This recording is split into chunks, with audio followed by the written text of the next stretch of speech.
Ok, pues mi nombre es Sara Fernanda Arechavarría López, soy estudiante de medicina de la Universidad Autónoma Metropolitana, Unidad Xochimilco. Estoy cursando el módulo número 9, que sería atención integral del adulto 1, en específico de la materia de dermatología. En el tema de hoy, pues vamos a estar tratando lo que son las dermatitis ampollosas. Los contenidos de nuestra presentación pues van a ser más que nada enfocados en las principales patologías ampollosas, que serían el pénfigo y el pemfigoide junto con sus subgrupos. Y vamos a estar tratando de igual forma otras patologías de carácter ampolloso. Vamos a empezar con lo que son las generalidades. Vamos a comenzar con la anatomía de la piel de una manera muy sencilla, muy rápida, únicamente para poder ubicarnos.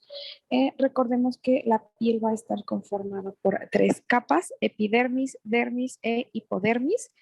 Recordemos que la epidermis pues, va a ser la capa más superficial, que va a estar compuesta de ciertos estratos. Si nosotros hiciéramos un pequeño aumento en esta zona de aquí, que sería la unión entre nuestra epidermis y nuestra dermis, obtendríamos una imagen de este tipo, en donde nosotros pues veríamos los diferentes estratos de nuestra piel. Recordemos que tenemos el estrato córneo, el granuloso, el espinoso y por último la capa basal. Podemos llegar también a tener lo que es un estrato lúcido, dependiendo de si vamos a tener una zona de piel gruesa o piel delgada. Recordemos pues que el estrato córneo va a estar completamente expuesto, es algo que vamos a estar desechando constantemente. Son células que han perdido su vascularidad conforme van escalando en estos estratos y pues obviamente van muriendo y nos vamos deshaciendo de ellas. Recordemos que también está el estrato granuloso, que va a secretar diferentes cositas para que nosotros podamos tener cierta impermeabilidad en nuestra piel. El estrato espinoso se va a llamar así porque vamos a tener ahí uniones en forma de espinitas que van a estar formando esta estabilidad entre el tejido de nuestra piel. Y por último vamos a tener la capa basal, que sería esta partecita que tenemos aquí, una de las tantas capas que se aprecian en esta imagen, que es prácticamente una capa de células madre epiteliales. Recordemos, como ya les había dicho, la piel es algo que vamos a estar renovando constantemente, por lo tanto tenemos que tener una constante producción de estas mismas. Estas células madre que se encuentran en este nivel, pues nos van a estar dando esa constante replicación celular para que podamos tener esta renovación de células de la piel. Una vez que pasamos a lo que son las capas de nuestra epidermis, pues ahora vamos a irnos propiamente a la dermis. No voy a ahondar tanto en sus componentes. Recordemos que aquí van a estar los folículos pilosos, vamos a tener glándulas y diferentes mecanorreceptores que nos van a estar dando sensibilidad a la piel. Vamos a tener que es la capa media, sumamente vascularizada, ¿sí? Pues va a estar unida a la epidermis a través de estas uniones que tenemos de este lado, que van a estar compuestas por diferentes niveles. Vamos a tener esta membrana basal, la membrana basal también se le conoce como lámina lúcida.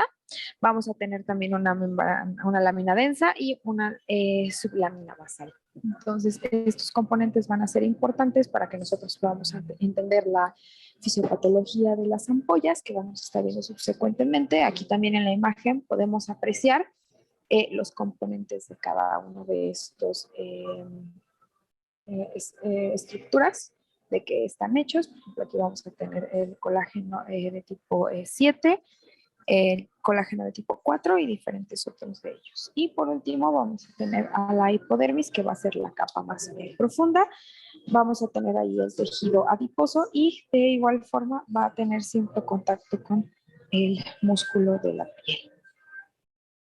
Ahora, si nosotros regresamos a esta imagen que tenemos aquí,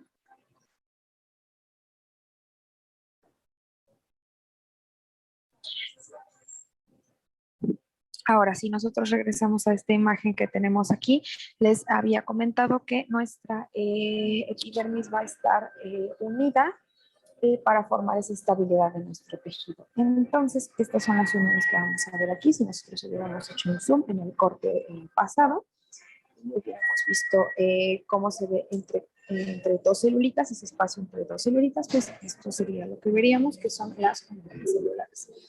Vamos a tener aquí diferentes componentes que van a estar uniendo célula con célula, que les van a estar dando estabilidad, comunicación y cierto tipo de barrera para que no estén penetrando cosas a diestra y siniestra. Entonces, vamos a ver que tenemos aquí bastantes componentes, bastantes nombrecitos muy complicados, pero para fines de esta clase, pues nos vamos a enfocar más que nada en dos estructuras principalmente, en lo que son los desmosomas y lo que son los desmosomas.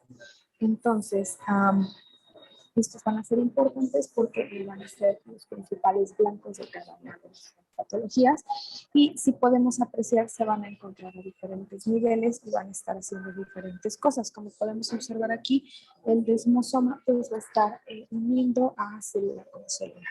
¿Ok? Entonces es lo que las va a estar manteniendo juntas. Igualmente hay otras estructuras como podemos ver aquí que van a hacer esa función. Pero para fines de clase, como se me comentaba, pues nos vamos a enfocar en eso.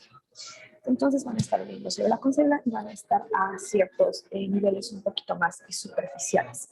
Y después vamos a pasar a lo que es el hemidesmosoma, que pues este va a ser un poquito más profundo. ¿Por qué? Porque este va a tener la función de unir lo que es nuestros queratinocitos con lo que les había comentado que era la membrana basal de nuestra epidermis. Entonces, si podemos ver aquí en la imagen, aquí tenemos nuestra membrana basal, este es nuestro queratinocito y los hemidesmosomas pues van a estar uniendo a estos dos componentes y lo van a tener completamente pegado. Entonces, más que nada la función de estas estructuras pues va a ser la estabilidad del tejido a diferentes niveles. Entonces, si nosotros hiciéramos otro zoom mucho más grande a estos dos componentes que les acabo de mencionar, pues veríamos algo como lo que tenemos en esta imagen de aquí, que nos va a ayudar bastante a entender pues, la fisiopatología de las enfermedades ampollosas. Vamos a recordar otra vez, aquí tenemos nuestro corte de piel y si nosotros hiciéramos un zoom aquí, pues veríamos esto, aquí están los estratos de nuestra epidermis y podemos ver aquí a nuestros desmosomas que les había comentado que van a estar entre célula y célula dando estabilidad al tejido y uniendo a cada una de ellas y de igual forma a nuestro hemidesmosoma que va a estar a nivel de la membrana basal y va a estar uniendo con la capa de células basales que les había comentado que era una capa de células madre de la piel. Entonces, una vez que ya nos acoplamos a donde están cada uno de estos componentes, pues si le hacemos otro zoom mucho más grande a esta unión de desmosoma, pues vamos a encontrar que está formada por diferentes proteínas que van a estar haciendo la función de unión en nuestras células y en la que nos vamos a enfocar más es en esta que está debajo aquí, que se le conoce como desmogleína. Las que más nos van a interesar para fines de esta clase van a ser la desmogleína 1 y la desmogleína 3. Como podemos ver en esta imagen, las ponen con unos triangulitos y unos colores bastante distintivos. Esto tiene una razón de ser. Vamos a ver que la desmogleína 1, pues este triangulito lo que nos está indicando es la proporción, la cantidad de desmogleína que vamos a tener a ciertos niveles. Como podemos ver, la desmogleína 1 es mucho más prevalente a niveles mucho más superiores de la piel, mientras que la desmogleína 3 pues va a estar mucho más abundante en niveles mucho más profundos. Esto es importante para fines didácticos de la clase porque nos va a poder dar una idea de más o menos a qué niveles de nuestra piel pues vamos a tener estas ampollas y obviamente si nosotros tenemos ampollas profundas o más superficiales, pues les va a dar diferentes características a cada una y diferentes tipos de lesión que pueden llegar a provocar. Y bueno, ahora pasando con lo que es el hemidesmosoma, pues como les había comentado, va a estar a este nivel y si nosotros le hacemos un zoom, vamos a encontrar de igual forma moléculas más pequeñas que van a estar cumpliendo la función de unión y sobre todo nos vamos a enfocar en esta de aquí porque pues es lo que nos va a dar la fisiopatología de lo que se le conoce como pemfigoide, más adelante veremos, pero les adelanto que el pemfigoide pues va a ser la patología de carácter ampolloso más frecuente que llegar a tener. Entonces, pues obviamente esto también es de interés para nosotros y si nos damos cuenta, pues va a ser una lesión bastante profunda, lo cual pues obviamente le va a dar ciertas características a nuestras ampollas. Y para fines de esta clase, pues no podemos ver lo que son dermatitis ampollosas sin saber la definición de una ampolla, que es esta que está aquí, que van a ser estructuras elevadas rellenas de líquido de un diámetro mayor o igual a 10 milímetros. Entonces, más que nada, eso es para fines de cultura general. Ahora, nosotros vamos a tener la definición ya propiamente entrando a lo que son nuestras patologías de enfermedad ampollosa de carácter autoinmune, que se van a definir como un grupo de procesos patológicos caracterizados por la presencia de autoanticuerpos contra determinados componentes epidérmicos. Entonces, esa es más que nada la definición. Es muy obvio lo que quiere decir. Vamos a tener cierto ataque por nuestros propios autoanticuerpos hacia los diferentes componentes de la piel que ya les expliqué previamente. Y aquí les dejé un ejemplo de cómo se vería una ampolla. Les adelanto que esta es una ampolla más característica de lo que es el pénfigo vulgar, más que del pénfigoide. Más adelante vamos a ver, van a tener diferentes características, pero es más que nada este el ejemplo de algunas de las lesiones que podemos llegar a tener en estas patologías. Posteriormente, pues vamos a pasar a lo que es la clasificación. Si podemos ver, tenemos una amplia gama de enfermedades de estas características. Sin embargo, por fines de tiempo y fines de clase, no las vamos a abarcar todas. Esta tabla fue sacada del Farreras de Medicina Interna, nada más para que nos demos una idea del repertorio que vamos a tener. Pero para fines didácticos, esta exposición se organizó de esta manera. Esta clasificación, pues esto estuvo sacada de igual forma del Farreras de Medicina Interna y del Robbins de Patología Anatómica. Entonces, es una clasificación un poquito más simple, un poquito más didáctica. Prácticamente las van a empezar a dividir primero en lo que son las dermatitis ampollo-vesiculares. Y pues, como su nombre lo dice, vamos a tener patologías de carácter ampollar y de carácter pues, vesicular. Las vesiculares no las vamos a estar tocando en esta clase, pero nada más para que se sepa que está la patología de la miliaria y la deshidratación. Y pasando a la rama que nos compete, que son las enfermedades ampollares, también las van a subdividir en si son lesiones intraepidérmicas, como el pénfigo, más adelante veremos por qué, y lo que son las enfermedades ampollares subepidérmicas. Entonces, esto es igual, tiene que ver con la lesión, a qué nivel la van a causar y qué estructuras van a estar afectando. Entonces, los más importantes que vamos a tener en las intraepidérmicas pues son el pénfigo y pues obviamente todas sus variables, pero van a ser pénfigo al final del día. Y lo que va a ser el pénfigoide, con sus diferentes variables de igual forma, y las otras patologías que también vamos a estar abordando, pero que son de mucho más raras y de menor relevancia, pues unos ejemplos serían la dermatitis herpetiforme, la dermatosis lineal y la epidermolysis ampullar. Ahora vamos a pasar a lo que son las intraepidérmicas, como habíamos comentado, pues van a ser lo que son los pénfigos, y pues vamos a estar abarcando cada uno de sus principales subtipos. El más común que vamos a encontrar en primer lugar es el pénfigo de carácter vulgar. Como su nombre lo dice, pues va a tener una epidemiología el que lo va a convertir en el pénfigo más frecuente. No hay que confundirlo con el pénfigoide ampolloso o bulloso. Recordemos que les había comentado que esa va a ser la patología ampollosa más común. Sin embargo, para cuestiones del pénfigo, el pénfigo vulgar va a ser el más común, siendo el 80-85% de los casos, con un pico de edad en personas, sobre todo en mayores. Más o menos vamos a tener un pico de incidencia entre 30 a 60 años, sin predominio de sexo en particular. Y vamos a ver que puede llegar a coexistir con trastornos del sistema nervioso central, como demencia, epilepsia, enfermedad de Parkinson, entre otro tipo de cosas. Esto porque, bueno, si ponemos atención ahora de este lado a lo que es nuestra etiología, pues vamos a ver que esta patología va a afectar lo que ya se había comentado. Vamos a tener anticuerpos antidesmogleínas de tipo 1 y tipo 3. Esto es importante recalcarlo, pero esto nos va a ayudar a entender el por qué vamos a tener estas lesiones en el sistema nervioso central. Se ha visto que la desmogleína de tipo 1, pues también la vamos a encontrar a nivel de las neuronas en el sistema nervioso central. Por lo tanto, pues si tenemos anticuerpos antidesmogleína 1, pues van a afectar en donde sea que esté este componente. Entonces, por eso se cree que podríamos llegar a tener esas alteraciones a ese nivel.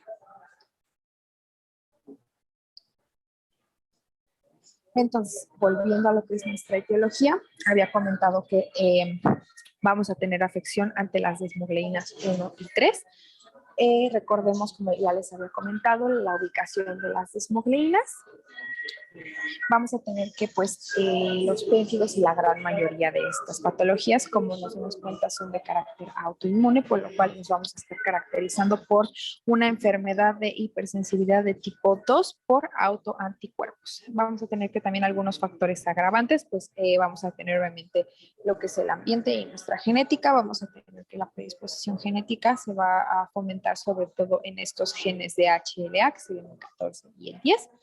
Y en forma del ambiente, pues algunos fármacos podrían llegar a presentar, hacernos presentar esta patología, como lo son el captopril y la penicilina, entre otros factores.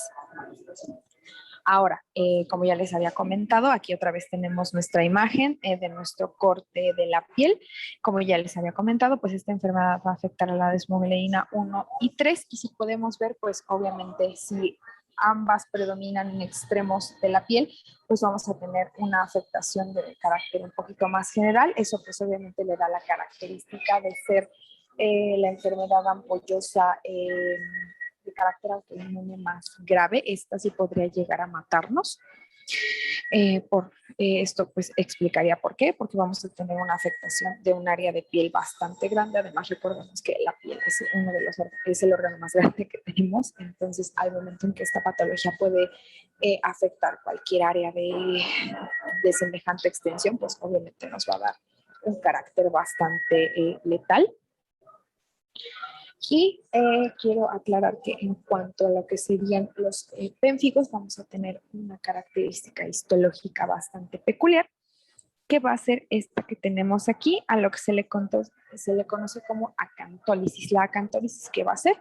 Pues prácticamente si nosotros vamos a tener lesión a nivel de los desmosomas, habíamos comentado que son los que van a estar uniendo célula con célula. Si nosotros ya no tenemos estos desmosomas, pues esta unión, esta estabilidad del tejido, pues se va a perder y vamos a empezar a tener huecos en nuestro tejido. Por lo tanto, eso es lo que se va a conocer como acantólisis, que es esto que tenemos aquí, y nos va a dar una imagen histológica de este tipo, en donde vamos a tener células de Zank, que van a ser estas celulitas grandes multinucleadas, y en donde vamos a tener esta pérdida de la integridad de nuestro tejido. Eso se puede ver a nivel del pénfigo y se le conoce como acantólisis. Entonces, para nuestro cuadro clínico, pues vamos a tener estas características en cuanto a nuestro pénfigo vulgar. Vamos a ver que va a afectar el cuero cabelludo, la cara, las axilas, inglés, tronco, diferentes puntos de presión, y a veces puede llegar a afectar también la región submamaria. Vamos a tener que, pues van a ser ampollas de tipo intraepidérmicas, como su nombre en la clasificación no indica, pues esto obviamente va a ser porque va a afectar entre las células de la epidermis, va a afectar sus uniones, recordémoslo. Eso le va a dar una característica de suprabasal, que va a ser arriba de la lámina basal.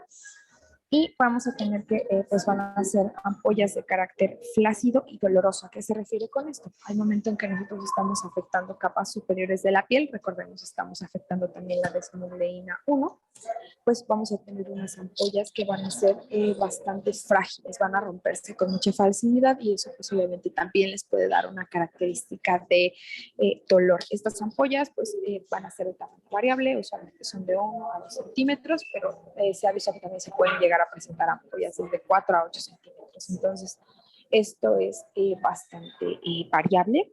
vamos a tener que pues al momento en que estas se rompen nos van a generar un carácter erosivo que puede llegar a progresar a lo que son costras y se le conoce como costras miliséricas. ¿Esto por qué? Prácticamente porque tienen un color amarillito muy característico que les da como un color a miel. Entonces, por eso les conoce como miliséricas. Vamos a tener también que al momento de que lleguen a sanar, pues nos pueden presentar cierto grado de hiperpigmentación, no nos van a dejar una cicatriz y estas enfermedades pues no se van a caracterizar por tener prurito. Entonces, vamos a tener dos características clínicas muy importantes para nuestro pénfigo. Esto pues nos va a ayudar a lo que son los diagnósticos diferenciales y pues nos van a dar un indicio de que sí, definitivamente esto puede ser pénfigo, que van a ser estos dos signos que tenemos aquí, que son el signo de Nikolsky positivo y el de Asop-Hazen positivo. ¿Qué quiere decir cada uno de estos? Bueno, pues el signo de Nikolsky es bastante sencillo. Recordemos que pues, estas ampollas van a ser de carácter muy superficial y carácter muy frágil. Y recordemos que están afectando a estructuras que están manteniendo la integridad de nuestra piel. Entonces, al momento en que ya no tenemos estas estructuras, pues va a darnos una característica muy lábil en nuestra piel. Entonces, este signo lo que va a pasar es que, digamos que las capas superiores de nuestra epidermis se van a desplazar al momento en que nosotros hacemos una ligera presión, un ligero barrido en nuestras capas, y pues nos vamos a llevar todo ese cachito de piel. Entonces, eso es una característica de que estamos viendo afecciones en cuanto a las uniones de ese tejido y nos va a dar un signo de Nikolsky positivo para pénfigo. Y el signo de Asop-Hazen es un signo también bastante sencillo, es prácticamente que nosotros vamos a ejercer una presión suave sobre las ampollas intactas y pues el líquido que están conteniendo pues se va a desplazar hacia afuera o hacia la piel subyacente. Entonces esto prácticamente nos está revelando la fragilidad de nuestras ampollas y nos está dando algún indicio de que se puede estar tratando de pénfigo y en este caso pues de pénfigo de carácter vulgar. Ahora, si nosotros vemos estos ejemplos aquí, ya tenemos ejemplos un poquito más gráficos, una idea de lo que se puede estar tratando en nuestra patología. Aquí de este lado vamos a tener el signo que les comentaba de Nikolsky. De este lado podemos ver cómo queda al momento de nosotros haber hecho ese barrido y cómo se van a llevar capitas enteras de piel. Vamos a ver aquí cómo se ven las lesiones de pénfigo. Estas son bastantes lesiones. Aquí vamos a tener una lesión de carácter erosivo y de este lado podemos ver un ejemplo claro de lo que les comentaba que eran las costras miliséricas. Vemos que tienen un cierto color amarillo en estas zonas. Entonces por eso se le da esa característica. Esta patología va a tener, más que nada va a empezar con erosiones a nivel de la boca. Se va a empezar de esa manera. De hecho, por eso muchas veces al momento de que esta patología inicia, pues la van a confundir mucho con lo que es la cándida oral. Obviamente este cuadro va a durar de 4 a 6 meses aproximadamente. Vamos a tener estas patologías en la boca de 4 a 6 meses sin ninguna afección a nivel cutáneo, por eso se llega a confundir. Estas erosiones, a pesar de no darnos un aspecto tan llamativo, tan preocupante, por así decirlo, van a ser bastante molestos para el paciente porque le va a dificultar bastante comer y sobre todo es que también pueden salir a nivel de la faringe. Entonces, pues obviamente esto le puede causar ciertos problemas para beber, para respirar y para comer a nuestro paciente. Una vez pasado ese periodo de tiempo de 4 a 6 meses, pues ya vamos a empezar a ver todas estas lesiones a nivel cutáneo que tenemos de este lado.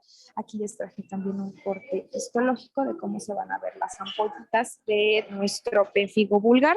Aquí podemos ver este espacio acantolítico en donde hubo esta separación y disrupción de tejido. Vamos a ver obviamente que va a haber algún cierto tipo de infiltrado y que va a estar a nivel de estas capas de epidermis. Entonces, más que nada de cómo se podría llegar a ver. Ahora, para el diagnóstico, además de la parte clínica que ya les había comentado de nuestro cuadro clínico, pues vamos a necesitar diferentes estudios. En el caso de las enfermedades autoinmunes ampollosas, al momento de ser de carácter autoinmune, pues nosotros podemos disponer de un estudio de inmunofluorescencia.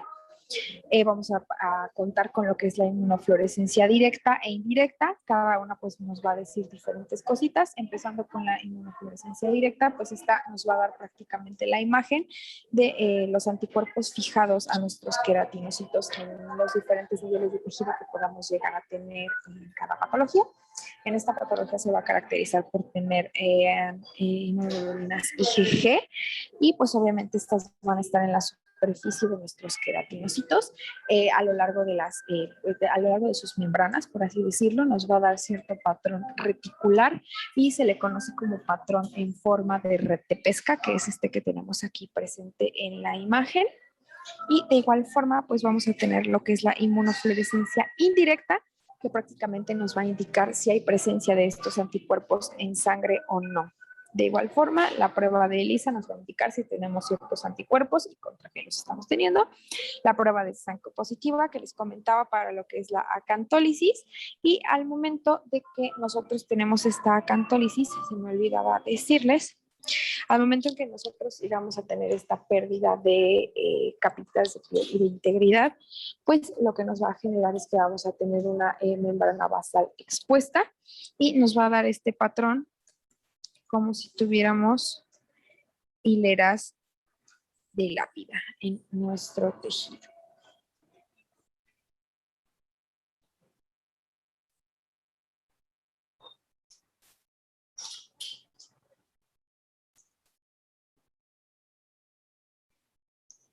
Ahora, para nuestro tratamiento, pues vamos a empezar con estas ciertas medidas generales. Obviamente vamos a contar con lo que son tratamientos corticosteroides. Recordemos que esta es una patología de carácter autoinmune.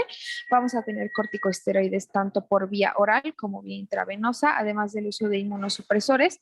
Todo esto va a depender obviamente de la gravedad y del tipo de paciente que tanto tolere el tratamiento y de qué podamos disponer. Obviamente también se puede llegar a la opción de una plasmaféresis o hemoglobulinas de carácter intravenoso, pero pues esto, repito, depende de la gravedad de nuestro paciente. Recordemos que el pérfido vulgar sí puede llegar a matarnos por ciertos tipos de complicaciones, entonces vamos a estar sopesando qué tratamiento vamos a usar con los pacientes. Obviamente la derivación a un dermatólogo, de preferencia que sea experto en el tema de dermatitis ampollosas y pues si lo llegara a requerir, pues una hospitalización. Para lo que es el tratamiento pues farmacológico, el tratamiento de primera línea pues para esta patología va a ser la prednisona. Vamos a tener una dosis inicial de 1 miligramo kilogramo sobre día. Esta dosis la vamos a mantener hasta que veamos una disminución de síntomas o de títulos de inmunoglobulinas. Si luego de 5 a 7 días pues continúan apareciendo a pesar de que tenemos este tratamiento ya instaurado, pues vamos a empezar con pulsos intravenosos de metilprednisolona, 1 gramo una vez al día. Si cuando ya no aparezcan estas nuevas lesiones por 7 a 10 días, pues podemos darnos el lujo de bajar la dosis a 1 vez al mes y esto pues hasta llegar a 10 miligramos al día de dosis. Esto pues obviamente se tiene que ir bajando lentamente y si nuestro paciente llegara a tener ciertas recaídas, pues tendríamos que volver a iniciar el tratamiento pues con la dosis inicial que teníamos aquí arriba.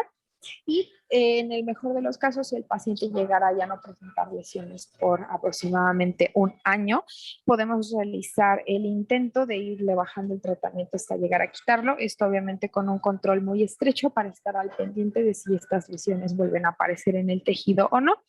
Y pues de tratamiento de segunda línea, si nada de esto funciona, pues también podemos tener el rituximab más corticosteroides sistémicos, pero esto es tratamiento de segunda línea.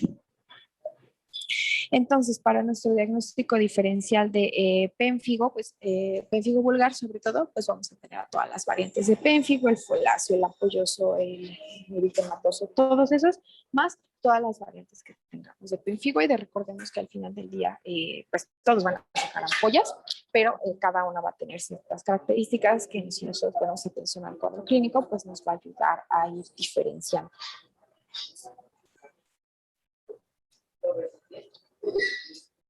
Ahora, para las posibles complicaciones que podemos tener con esta patología, pues obviamente, como ya les había comentado, vamos a tener esta lesión corporal extensa en cualquier parte de nuestro cuerpo, lo cual obviamente, como si fuera una quemadura, podemos llegar a tener pérdida de líquidos, electrolitos y les puede llegar a afectar el estado de nuestro paciente.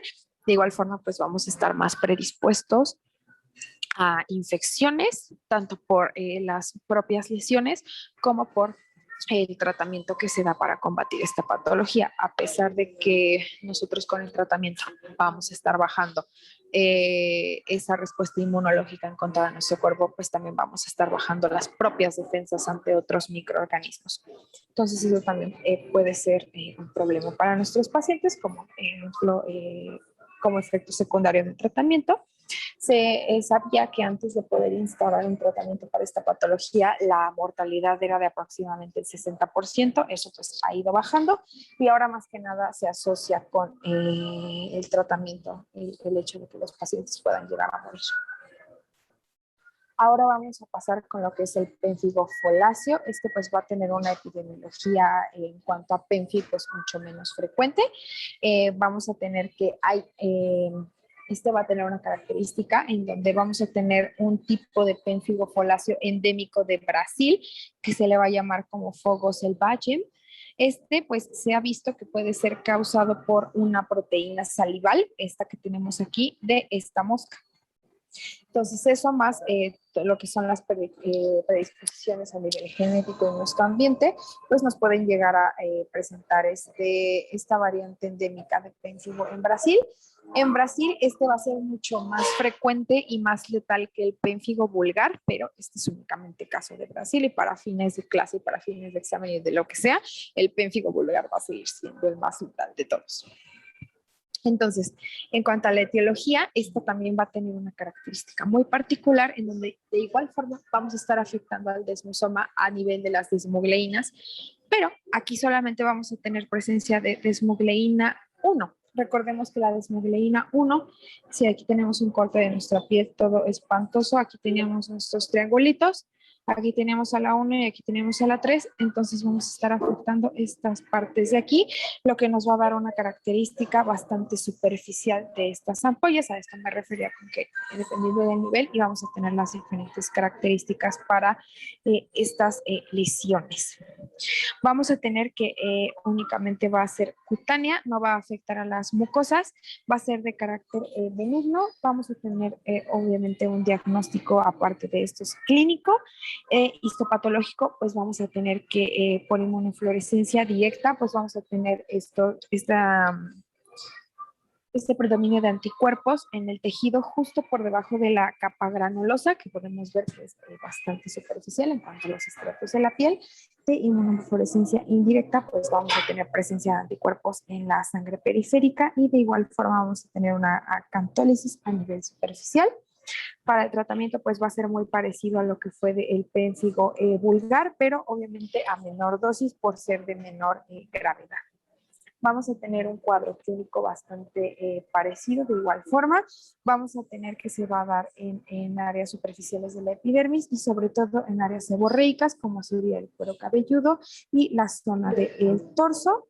Esta obviamente también se va a caracterizar por tener ampollas flácidas y delgadas con base eritematosa.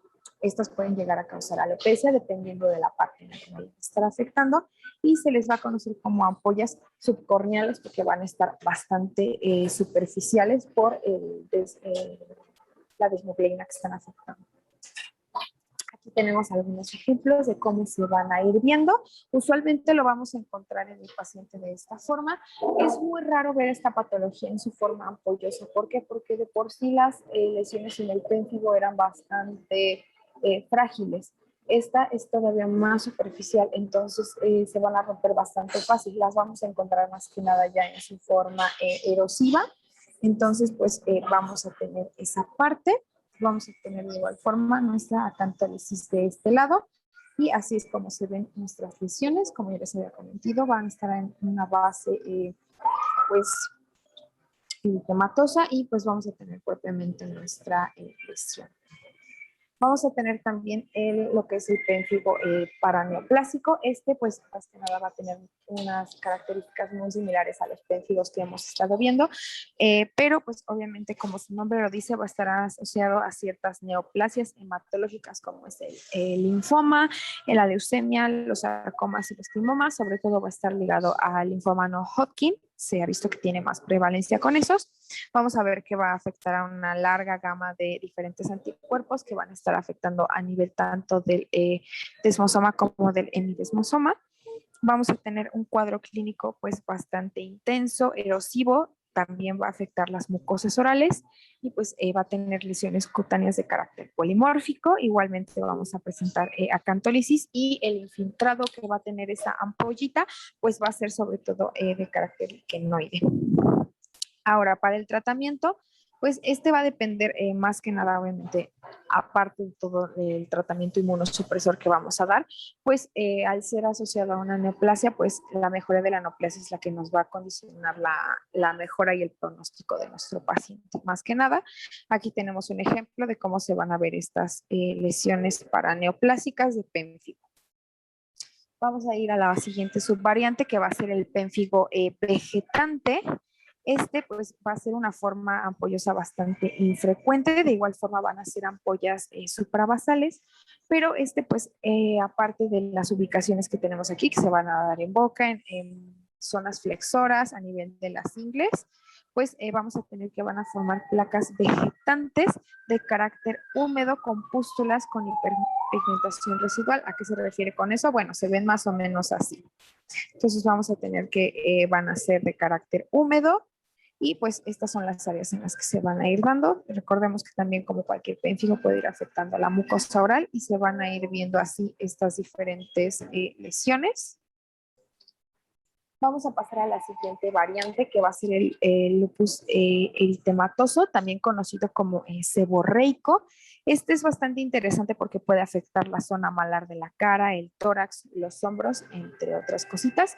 También va a tener anticuerpos contra la desmogleína 1, pero pues le va a dar estas diferentes características. De igual forma, por afectar a la desmogleína 1, vamos a tener ampollas de tipo subcorneal. Y pues vamos a ver que esta es una variante de lo que es nuestro pénfigo foláceo, pero se ha visto que también puede tener relación con lo que es el lupus eritematoso sistémico. Entonces vamos a ver que por su afectación a la desmogleína 1, pues vamos a estar teniendo esta lesión en las capas superficiales de la epidermis. Así es más o menos como se ve nuestra patología. Como ya les había comentado, va a afectar la zona malar de la cara, sobre todo a nivel superior de las mejillas. Vamos a ver que está afectando los hombros a nivel de tórax y como ya les había comentado, pues la zona malar del rostro. Aquí hay otros ejemplos de esta afectación a nivel de la espalda, a nivel de torso. Recordemos que al ser un pénfigo y afectar zonas muy superficiales de la piel, pues vamos a tener características de ampollas flácidas, eritematosas dispersas y bien delimitadas estas lesiones. Obviamente nos van a dar costras al momento de estarse erosionando y al momento de estar evolucionando en cuanto a su tiempo en el paciente. Y vamos a tener que se van a caracterizar por tener mucho ardor y dolor. Vamos a tener que su tratamiento pues va a ser de igual forma con corticosteroides tópicos o sistémicos dependiendo de la patología que vayamos a tener. La terapia inmunosupresora puede ser con rituximab, una plasmaferesis o hasta methotrexato dependiendo de la gravedad que me les había comentado, pero también se ha visto que los pacientes pueden reaccionar muy bien ante este tratamiento que es de tetraciclina o doxiciclina mezclado con nicotinamida 3 veces al día. Bueno, ya acabamos con la parte de lo que son las enfermedades epiteliales, que serían nuestros pénfigos. Ahora vamos a empezar con lo que son las enfermedades ampollosas subepidérmicas. Recordemos que en este grupo, pues el pénfigoide es el que va a estar predominando en estas características. Y sobre todo vamos a empezar con lo que es el pénfigoide ampolloso o también conocido como buloso, vamos a tener que va a tener una epidemiología con un pico de incidencia entre los 60 años, mayores de 60 años. Vamos a ver que es una característica de pacientes mayores, ya que esta es la única enfermedad de carácter ampolloso autoinmune que se va haciendo más incidente conforme el paciente va avanzando de edad. Si podemos ver aquí los ejemplos, mientras uno va avanzando en conforme edad, tiene más tendencia a poder formar esta patología. Vamos a ver qué es la enfermedad autoinmune ampollosa más común, como ya les había comentado. Sin embargo, va a tener una baja mortalidad en cuanto a los pacientes, no es letal como el pénfigo vulgar. Y también se puede ver que tiene relaciones con enfermedades neurológicas, como ya les habíamos comentado, dependiendo de las diferentes estructuras que vamos a estar afectando. Esta va a afectar más que nada a lo que son los hemidesmosomas, va a ser de un carácter profundo, como podemos ver aquí en estos anticuerpos. Estos anticuerpos son propios de estructuras del hemidesmosoma, que recordemos que el hemidesmosoma va a estar unido a la capa de células madre basales con la membrana basal de nuestra piel. De igual forma va a ser una patología de hipersensibilidad tipo 2 mediada por anticuerpos, y también se ha visto que puede estar relacionado con diferentes tomas de fármacos, sobre todo a fármacos para la diabetes. Otra vez aquí tenemos nuestra corte histológico. Recordemos que vamos a estar afectando a este nivel y sobre todo a estas estructuras de aquí. Entonces aquí podemos ver algunos ejemplos de cómo va a ser estas lesiones. Recordemos que pues, al momento de estar afectando los hemidesmosomas vamos a estar afectando zonas mucho más profundas de nuestra piel. Por lo cual nos va a dar una ampolla subepidérmica, y aquí vamos a tener la característica de que no va a ser acantolítica. Aquí ya no se nos acabó ese ciclo clínico, lo cual puede ayudarnos mucho ante el diagnóstico diferencial entre penfigoide o pénfigo. Vamos a ver que lo que más va a estar afectando pues son las extremidades, el tronco, la cara interna de los muslos y la región inferior del abdomen, pero se ha visto que esta tiene una predisposición más que nada a lo que son los miembros inferiores, y a nivel de la cara interna de los muslos es más que nada lo que va a estar presentando.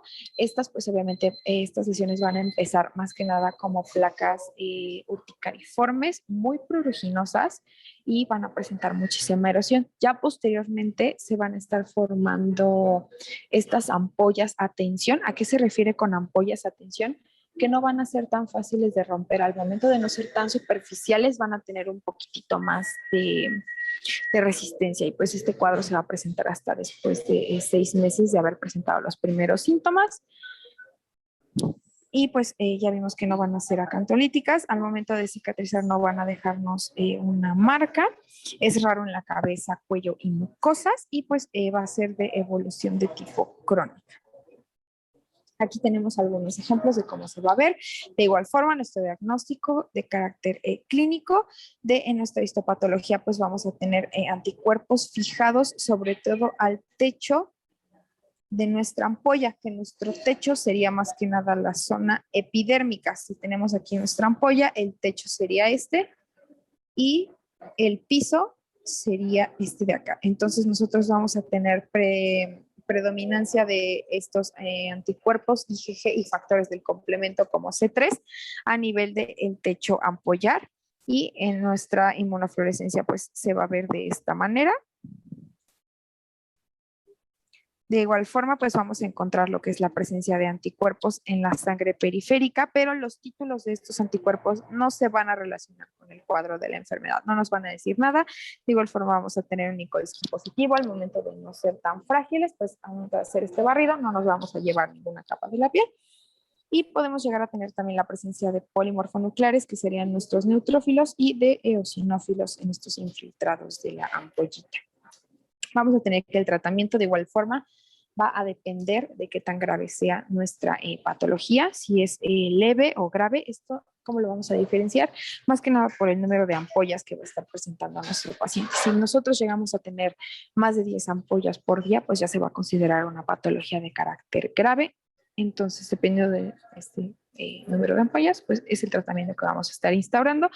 Para el tratamiento leve, pues van a ser glucocorticoides tópicos de alta potencia, como el clobetasol, por algunos meses hasta que vayan bajando los síntomas, junto con la administración de doxiciclina. Y para el tratamiento, pues grave, vamos a estar usando prednisona a dosis bajas para tratar de retirarlo lo antes posible. Esto lo vamos a estar administrando junto con fármacos de tipo ahorradores, para también reducir los posibles efectos adversos que podamos tener en nuestro paciente. El diagnóstico diferencial, de igual forma, con todas las otras patologías de carácter ampolloso que vayamos a tener. De igual forma, se puede ir cumpliendo con líquen plano, con dermatitis por medicamentos, con eritema polimorfo, con cualquiera de esas patologías, pero recordemos que va a tener diferentes signos clínicos que nos van a estar dando este diagnóstico diferencial. Vamos a pasar ahora con la característica del pemfigoide gestacional. Este, pues como su nombre lo dice, va a ser de carácter gravídico, se va a presentar en el embarazo a partir del segundo a tercer trimestre del embarazo, pero también se puede llegar a presentar en lo que es el posparto. Vamos a tener de que tiende a remitir una vez que se han pasado estos periodos que ya les mencioné. Sin embargo, va a ser una patología de carácter de ser muy propenso a volverse a presentar.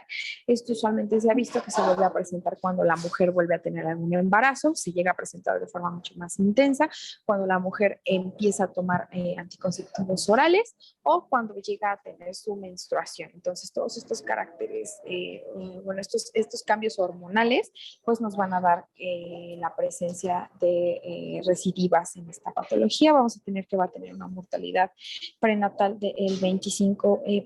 Vamos a tener una etiología pues de anticuerpos, antiproteínas del hemidesmosoma y sobre todo también al colágeno de tipo 7. Esto pues obviamente nos va a dar bastantes características a nivel gestacional, porque recordemos que, perdón, es colágeno 17. Vamos a tener que este colágeno pues también va a estar presente en lo que es la proteína del hemidesmosoma de nuestra placenta, y pues obviamente esto nos va a dar el cuadro de esta patología. Vamos a tener que se van a instaurar primero por un prurito intenso y posteriormente ya vamos a empezar a tener estas lesiones cutáneas. Vamos a empezar por pápulas, por placas sobre las cuales pues van a empezar a crecer estas ampollitas. Sobre todo va a empezar a nivel del abdomen y ya posteriormente se va a empezar como a diseminar a diferentes zonas. Es muy raro que afecte las mucosas. Al momento de sanar pues no nos va a dejar esta cicatriz, y pues estas ampollas también van a tener características de que van a estar pobladas también por eosinófilos, y también podemos tener presencia de componentes de complemento como C3 a nivel de membrana basal junto con las inmunoglobulinas para estos componentes de aquí. El pronóstico, como les había comentado, es muy probable que vaya a autolimitar, pero pues obviamente vamos a tener estas recidivas, y que también los bebés nacidos de madres con estas patologías pues pueden llegar a presentar ampollas, pero de igual forma van a ser de carácter transitorio. Vamos a tener que el tratamiento, al ser una enfermedad que va a autolimitar por sí sola, pues más que nada vamos a estar checando a la mamá y vamos a esperar a que remita solita. Lo que sí podemos darle, porque recordemos que se va a caracterizar por mucha comezón, mucho prurito, pues van a ser medicamentos que le ayuden con eso, y pues este es el tratamiento que le podemos instaurar a nuestra paciente en el caso de que la comezón sea bastante molesta para ella. Este es un ejemplo de cómo se ve en nuestras lesiones. Recordemos que va a empezar en la zona del abdomen y posteriormente se va a estar diseminando a otras partecitas de nuestro cuerpo. Vamos a tener también la variante de pemfigoides cicatrizal o de las mucosas. Pues va a ser bastante interesante. Vamos a tener antígenos de igual forma contra componentes de la piel mucho más profundos a nivel del hemidesmosoma. Vamos a tener una asociación también a los genes del HLA. Y pues vamos a tener que al momento de que lo que caracteriza mucho a este tipo de pénfigo, pues como su nombre lo dice, pues va a ser la característica cicatrizal. Al momento de sanar, pues sí nos va a dejar ciertos niveles a nivel de las mucosas, Como lo que vemos en la imagen de este lado, que ahorita se las voy a explicar a mucho más detalle, vamos a tener que es frecuente en mujeres de edad avanzada, sobre todo, se va a tratar de igual forma con prednisona e inmunosupresores, dependiendo de la gravedad. Vamos a ver que va a ser de carácter crónico, pero gracias a Dios es muy poco frecuente que llegue a pasar, pero puede dar remisiones bastante frecuentes. Entonces, este se va a caracterizar porque se va a producir tanto a nivel de la boca, de la conjuntiva, de la laringe, genitales y esófago, como su nombre lo menciona, a nivel de las mucosas. Vamos a tener que van a ser lesiones subepiteliales y a lo que se refiere con que va a tener una característica de bastantes cicatrices y que puede llegar a presentar este compromiso dependiendo de dónde se nos va a ir presentando, pues son estas que tenemos aquí, por ejemplo, estas sinequias, estas adherencias que se ven a nivel del ojo de nuestro paciente, se ven bastante tenues, pero ese es el tipo de lesiones que nos podrían estar dejando dependiendo de dónde se presente y pues obviamente esto va a estar afectando las funciones de la zona afectada, como en este caso del ojo, puede empezar a presentar problemas de la visión o en casos mucho más graves provocar lo que es la ceguera. Entonces, como ya les había comentado, esto se va a caracterizar también por tener presencia de depósitos lineales en la membrana basal de IgG, IgA y de complemento. Y vamos a ver que a nivel de la sangre periférica, pues estos títulos de anticuerpos pues van a estar de bajos a ausentes. Para el tratamiento, como ya les había comentado, va a depender si es leve o grave, va a ser muy similar al pénfigo ampolloso porque de igual forma sigue siendo una variante de pénfigo.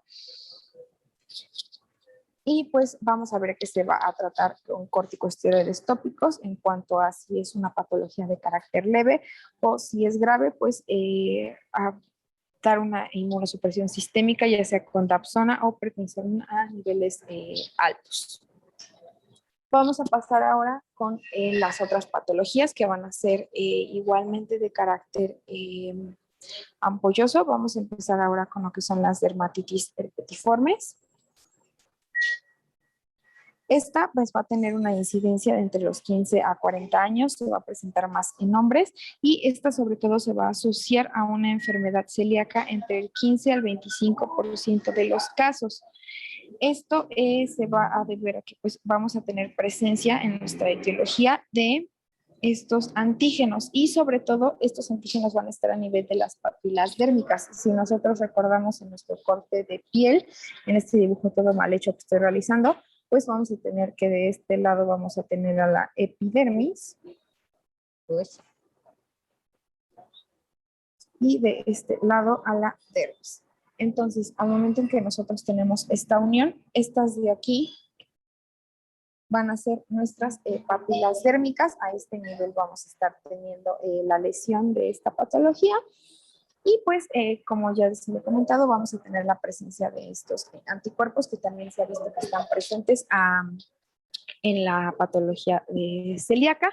Al momento en que nosotros estamos reconociendo la proteína del gluten que estamos procesando en el cuerpo, se las van a presentar a nuestros linfocitos CD4. Estos linfocitos CD4 pues van a estar activando a nuestros linfocitos B y que estos van a estar produciendo todos estos anticuerpos que tenemos aquí. Entonces, pues también por eso se va a ver que tiene una relación con la enfermedad celíaca.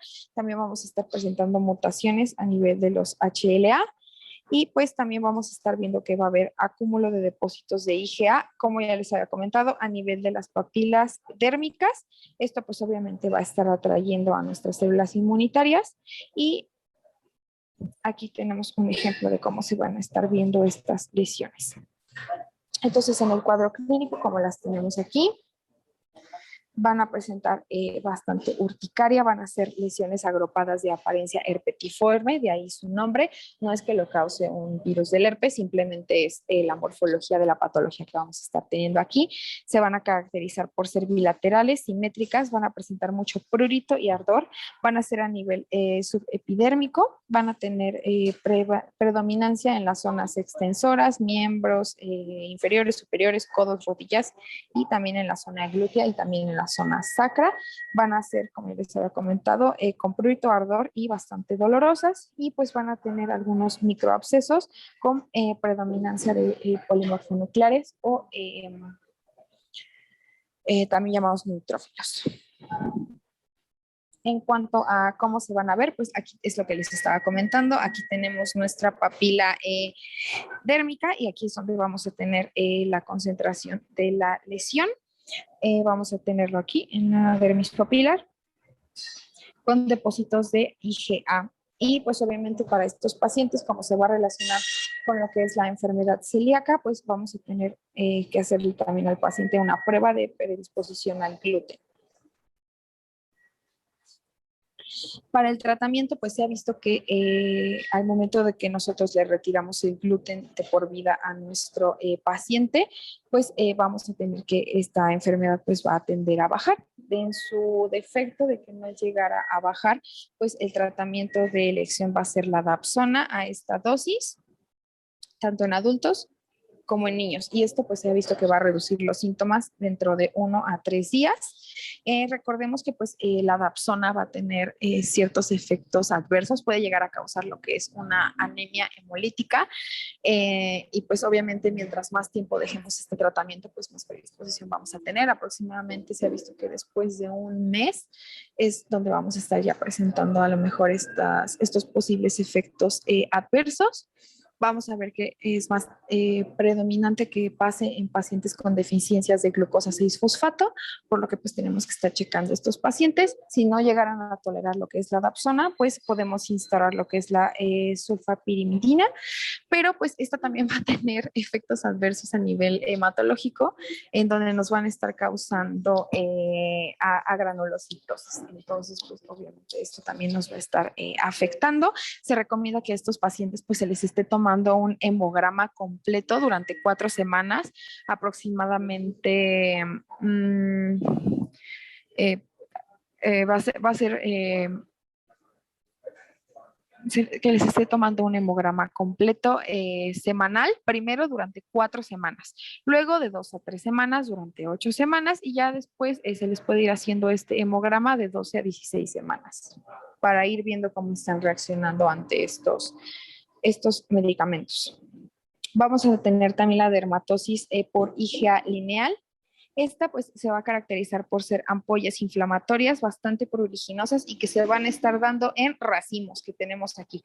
Van a ser de igual forma de carácter subepidérmico con predominio de polimorfonucleares, van a presentar mucho prurito, mucho ardor, van a estar afectando a las mucosas y sobre todo cuando nosotros hagamos los diferentes estudios vamos a tener depósitos de IgA en la membrana basal contra los antígenos de la unión dermoepidérmica. A nivel de los desmosomas y hemidesmosomas, vamos a tener que también va a estar afectando al colágeno tipo 7 y que se puede ver que está bastante relacionada con la toma de ciertos fármacos como son la vancomicina y la penicilina, pero pues obviamente pueden haber muchos más como los antiinflamatorios no esteroideos, el captopril y algunas veces el litio. Y va a estar muy relacionada a riesgo en pacientes con enfermedad inflamatoria intestinal por la fisiopatología relacionada con la generación de anticuerpos. Vamos a tener que esta se va a instaurar, va a tener un cuadro diferente tanto en niños como en adultos. Ambos se van a caracterizar por ser muy erosivos, por presentar dolor, prurito, pero pues van a afectar diferentes zonas, en los niños sobre todo la región perioral y perineal, y en adultos el tronco, los miembros superiores e inferiores y sobre todo también la cara. El tratamiento, pues obviamente va a ser una supresión de los fármacos causantes si esta lesión llegara a ser presentada por esos fármacos.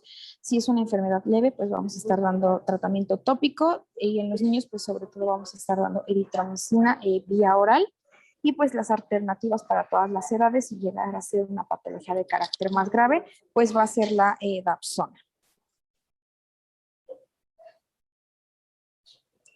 Vamos a empezar ahora con la epidermólisis ampollar adquirida. Pues esta va a ser una patología que va a afectar sobre todo a las mucosas, va a ser crónica, va a tener una deformación por la cicatriz al momento de estar cicatrizando, se va a presentar a cualquier edad, no va a tener predominio de edad ni de sexo, y vamos a tener que se va a caracterizar por un aumento de los linfocitos y de los linfocitos y de los polimorfonucleares. Vamos a ver que esa también va a estar atacando a lo que es el colágeno, sobre todo el colágeno de tipo 7, y vamos a tener que al momento de estar sanando, pues nos va a dejar estas cicatrices y una hiperpigmentación. Esto es lo que vamos a tener aquí en el ejemplo. Vamos a ver que se asocia mucho con el desarrollo tanto de mieloma múltiple, linfoma, lupus eritematoso sistémico, muchas patologías de carácter autoinmune de igual forma. En la histopatología, pues vamos a ver que van a haber depósitos lineales de IgG en la zona de la membrana basal, en la unión dermoepidérmica, y pues esta también se va a caracterizar porque al momento de nosotros tener nuestra ampollita, recordemos por ejemplo que en el pemphigoide, pues íbamos a tener sobre todo el depósito a nivel del techo. En esta patología, pues más que nada lo vamos a tener a nivel del suelo, a nivel térmico. Entonces aquí es donde vamos a tener esta diferencia. Estas se van a presentar a nivel del piso y en las otras patologías se van a presentar a nivel del techo. Entonces esa es una manera también de diferenciarlos al momento en que nosotros veamos de qué lado se encuentra más el infiltrado. Repito, esta patología se va a caracterizar por estar el infiltrado en el piso de la ampolla a nivel del lado dérmico. Vamos a tener que en el tratamiento, pues de igual forma, vamos a tener cuidados de la piel, corticosteroides, Dapsona, va a tener un pronóstico variable, pero puede llegar a ser bastante prolongado. Obviamente las medidas y cuidados de la piel y los tratamientos tempranos pues van a mejorar el pronóstico pues de nuestra enfermedad. De igual forma, pues vamos a estar teniendo unas distribuciones bastante.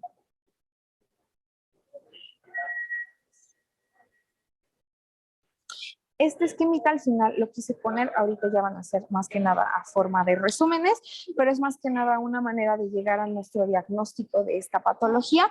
Vamos a tener primero nuestra erupción ampollosa y primero que nada se toma lo que es el signo de Nikolsky, si es positivo o negativo. De ahí en fuera nos vamos a estar derivando a diferentes sintomatologías. Recordemos que el signo de Nikolsky positivo nos va a dar más que nada pénfigo. Si lo tenemos negativo, pues nos vamos a estar pensando más que nada del lado del pemphigoide, y ya dependiendo de la característica de nuestra lesión, pues vamos a ver si va a ser un pemphigoide de tipo ampolloso, de tipo gestacional, o si vamos a tener un pemphigo vulgar, foláceo, eritematoso, dependiendo de lo que vayamos a ir teniendo.